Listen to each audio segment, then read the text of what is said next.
2.5 kilo ગણિત. નમસ્તે મિત્રો, આજે હિસાબપુરમાં શુક્રવારનું બજાર ભરાયું છે અને આજે આપણી કમલા જમના કાકીની લારી લઈને અહીં આવી પહોંચી છે.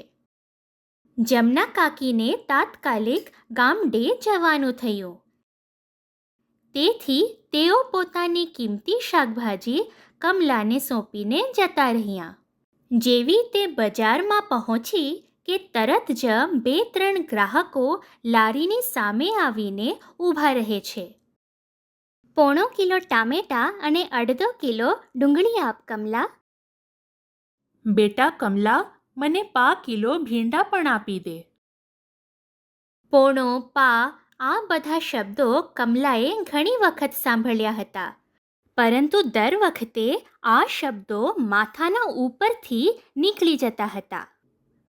કમલાએ કોઈની પાસેથી મદદની અપેક્ષાએ તેની આજુબાજુમાં નજર ફેરવી અને તેની નજર લક્ષ્મી પર પડી. કમલા, મને 1 કિલો ડુંગળી અને 1/4 કિલો વટાણા આપી દે. અરે દીદી, તમે પણ!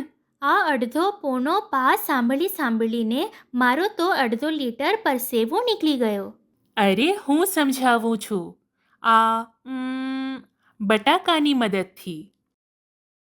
આ એક બટાકાને જો હું 2 સરખા ભાગમાં વહેંચું તો આ એક ભાગને આપણે શું કહીએ છીએ? દીદી, અડધો. હું એટલી બધી નાદાન પણ નથી. પણ મને લખતા શીખવી દો. જમના કાકીને હિસાબ પણ બતાવવાનો છે ને? હા, તો આપણે જાણીએ છીએ કે અડધો એટલે કે 2 સરખા ભાગમાંથી એક ભાગ. તો પહેલાં આપણે એક આડી લીટી દોરીશું. લીટીની નીચે કુલ ભાગ અને લીટીની ઉપર જેટલા ભાગોની વાત કરીએ છીએ તેટલા લખીશું.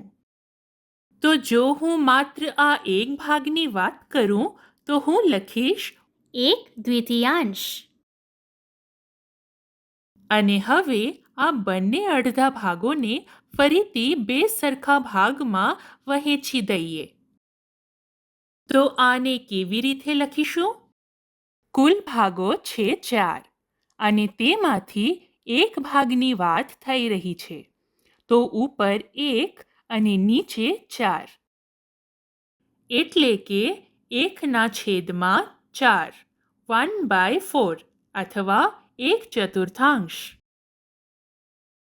એ જ રીતે 4 ભાગ કરીને જો તું 3 ભાગ લઈ લે તો 4માંથી તે 3 ભાગને કહીશું 3/4, 3/4 અથવા 3/4. દીદી, આમ તો આ રમત રમવા માટે સારું છે, પણ આનાથી મને શાકભાજી વેચવામાં શું મદદ મળશે? ઓહો પગલી, થોડીક તો ધીરજ રાખ. માની લે કે તારે 1/2 કિલો ટામેટા વેચવાના છે. તો કેવી રીતે વેચીશ ખબર છે? 1 કિલો એટલે 1000 ગ્રામ. તો જો તારે 1000 ગ્રામના અડધા કરવા હોય તો કેટલા થાય? દીદી, 500 ગ્રામ. આ તો ખબર છે. પોણો અને પાની વાત સમજાવો. જે 1/4 અને 3/4 સમજાવ્યું હતું ને, એ જ તો છે પા અને પોણો. તો 1000 ગ્રામને જો આપણે 4 સરખા ભાગમાં વહેંચીએ તો દરેક ભાગ થયો 250 ગ્રામ. એટલે 1000 ગ્રામનો 1/4 ભાગ થયો 250 ગ્રામ. જેને આપણે સરળ શબ્દોમાં કહીએ છીએ 1 પા. અને એ જ રીતે 1000 ગ્રામ કે 1 કિલોનો 3/4 ભાગ થયો 750 ગ્રામ. એટલે દીદી, પોણો કિલો. હવે હું બધું સમજી ગઈ. હજુ તો કમલાનો આત્મવિશ્વાસ પાછો આવ્યો હતો એટલામાં તો રામચરણ બૂમો પાડીને 1/2 કિલો ગાજર અને 2.5 કિલો મૂલા માંગવા લાગ્યો. રામચરણ અંકલ, બધો ઉતાવળમાં લાગો છો. બજારમાંથી નીકળીને તરત જ કોઈ ટ્રેન પકડવાની છે કે શું? ગભરાઈશ નહીં પગલી.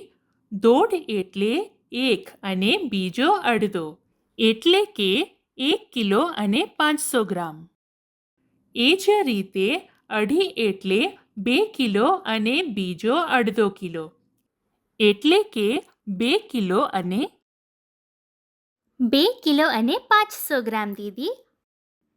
આ લો રામચરણ અંકલ, તમારા 1.5 કિલો ગાજર અને 2.5 કિલો મૂળા. જ્યારે ઘરે મૂળાના પરાઠા બનાવો ત્યારે અમને ખાવા માટે જરૂર બોલાવજો. દીદી, તમારા 2.5 કિલોના મગજે આજે મારું નાક રાખ્યું. તો માને છે ને કમલા કે ગણિત સાથે દોસ્તી કરી લઈશ તો જિંદગી સરળ થઈ જશે.